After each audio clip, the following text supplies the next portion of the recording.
এই এলাকায় মেহেরপুর জেলাতে যদি কোনো ধরনের কোনো মারামারি হয়, অগ্নিসংযোগ হয়, আমি দেখবো না কে মারছে কে কি করছে, গণহারে সবাইকে আমি সাহায্য করবো।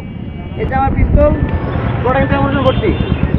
তো আমি চাই না আপনাদের উপর কোনো প্রকার আক্রমণ করতে কিংবা কোনো প্রকার।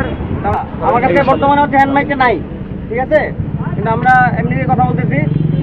আমাদের বেশ কিছুদিন যাবৎ হচ্ছে আমাদের এই এলাকায় সমস্যা হচ্ছে, এলাকায় না পুরো বাংলাদেশেই আইন শৃঙ্খলা পরিস্থিতির অবনতি ঘটছে এবং আমরা দেখতে পাচ্ছি যে পরিস্থিতি অস্থিতিশীল, ঠিক না? তো এই অবস্থাতে আমাদের বিভিন্ন মহল দেখা যাচ্ছে বিভিন্ন দলীয় পরিচয়ে ব্যক্তিগত শত্রুতার খাতিরে বিভিন্ন কারণে বিভিন্ন দিক থেকে তারা হচ্ছে ফায়দা লওয়ার চেষ্টা করবে, ঠিক আছে? তো আপনারা সাধারণ মানুষ যারা আছেন এটাকে হচ্ছে আপনার প্রতিহত করতে হবে। কারণ আমাদেরকে সেনাবাহিনীকে ডিপ্লয় করা হয়েছে, আমরা এই জায়গাতে আছি হচ্ছে আপনাদের ইয়ে করার জন্য, আইন শৃঙ্খলা রক্ষা করার জন্য, যাতে কোনো অস্থিতিশীল পরিবেশ না হয়, কোনো ধরনের কোনো লুটতরাজ অগ্নিসংযোগ কোনো কিছু যাতে না হয়। এখন এই জায়গায় যদি কিছু হয় সেটা রেসপন্সিবিলিটি কিন্তু আমাদের, ঠিক না? আর আমি তো আদালত না, আমি কিন্তু দেখবো না যে কে ভালো করছে, আমি তো কোনো রায় হবে না, কোনো শুনানি হবে না, আমার সামনে কে দুই পক্ষে থাকবে না যে কে কোনটা করছে, 20 বছর আগে কে কারে মারছিল, এইগুলো কিছু আমি জানবো না। আমার এলাকায় এখন বর্তমানে যা হবে ওইটা রেসপন্সিবিলিটি আমার, সুতরাং আমি ওই অনুযায়ী ব্যবস্থা নেব। আমি যদি শুনে যে কেউ মারামারি করছে, আপনি ছোটবেলায় দেখেন না স্কুলে যদি দুজন মারামারি করে, টিচার কি করে, দুজনের পিটায়, মারামারি করলি কেন? আমার এখন ওই অবস্থাটা হবে, ওই অবস্থাটা আমার নিতে হবে। এই এলাকায় মেহেরপুর জেলাতে যদি কোনো ধরনের কোনো মারামারি হয়, অগ্নিসংযোগ হয়, আমি দেখবো না কে মারছে কে কি করছে, গণহারে সবাইকে আমি সাহায্য করবো, বোঝা গেছে? আর সেনাবাহিনী যদি সাহায্য করা শুরু করে তাহলে কিন্তু আপনারা বুঝেন ব্যাপারটা কি। আমরা কিন্তু নর্মালি মানে এসে আমরা আপনাদের কাছে কিছু করি না, যেহেতু এখন বর্তমান পরিস্থিতি খারাপ, আমাকে অ্যাকশন নিতে হবে, কিছু করার নাই। আপনারাই আমার দেশের মানুষ, আমার কিন্তু আপনাদের উপর হাত তোলার কথা না, আপনাদের উপর গুলি করার কথা না। আমার কাজ হচ্ছে বহিঃশত্রুর আক্রমণ হইলে আমি তখন অ্যাকশন নিব, ঠিক না? যেহেতু এখন আমার দেশের পরিস্থিতি খারাপ, এখন আমার এখানেই অ্যাকশন নিতে হচ্ছে। আমি তো চাই না আমার দেশের মানুষকে আমি চট্টাপট দেই, মারামারি করি, গুলি করি, ঠিক না? এখন যদি আপনারা আমাকে বাধ্য করেন যে অমুকের সাথে শত্রুতা ছিল, ঠিক আছে, দিলাম ওর বাড়ি ভাঙচুর করে, ওর দোকানে ঢুকতে দিব না, যে এখন তো কোনো আইন শৃঙ্খলা নাই, কোনো কিছু নাই, হবে না কিছু, এটা কিন্তু যদি মনে করে রাখেন তাহলে কিন্তু খুবই ভুল হবে।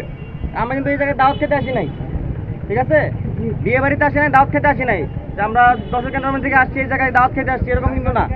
আমরা যেহেতু এই জায়গায় আসছি, সুতরাং এই জায়গায় যদি একটা বিড়ালও মারা যায়, কাকও মারা যায়, ওটা রেসপন্সিবিলিটি আমার, বুঝা গেছে? এখন যে বিড়াল না মরার জন্য আমার যা করতে হবে আমি এটা করবো। আমার এখানে লোকজন আছে, আমি পর্যাপ্ত পরিমাণ লোকজন নিয়ে আসছি, ইকুইপমেন্ট নিয়ে আসছি, অস্ত্র, প্রত্যেকটা রাইফেল কিন্তু ফুললি লোডেড, ভিতরে অ্যামুনিশন আছে, ঠিক আছে? আপনারা ভাবেন আমি আপনাদের দেখাতে পারি। এই যে আমার পিস্তল গোটা অ্যামুনিশন ভর্তি। আমি চাই না আপনাদের উপর কোনো প্রকার আক্রমণ করতে কিংবা কোনো প্রকার কারণ আপনারা যাতে কষ্ট পান, ক্ষতিগ্রস্ত হন, এরকম কিছু করতে চাই না। কিন্তু আপনারা বাধ্য করেন, আমি যদি বারবার খালি ফোন পাই যে অমুক আমাকে থ্রেট দিচ্ছে, মৃত্যু হুমকি দিচ্ছে, আগুন দিয়ে পোড়াই দিতেছে, বাড়িঘর লুট খরচ করতেছে, আমি কিন্তু তার মানে নর্মালি বসে থাকবো না।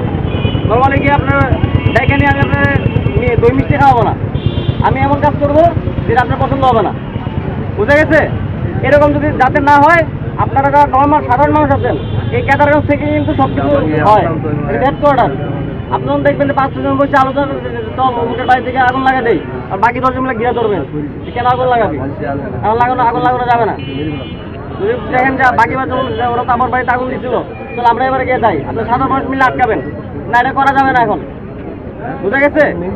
এই যদি কিছু হয়, বললাম না যে কোনো পার্টি দেখবো না, আমার তো কোনো দল নাই, আমার কোনো পার্টি নাই, আমার আপনি হচ্ছে দেখবো খালি কালপ্রিট, সন্ত্রাসী দেখবো, কালপ্রিট দেখবো, কে মারামারি করতে দেখবো।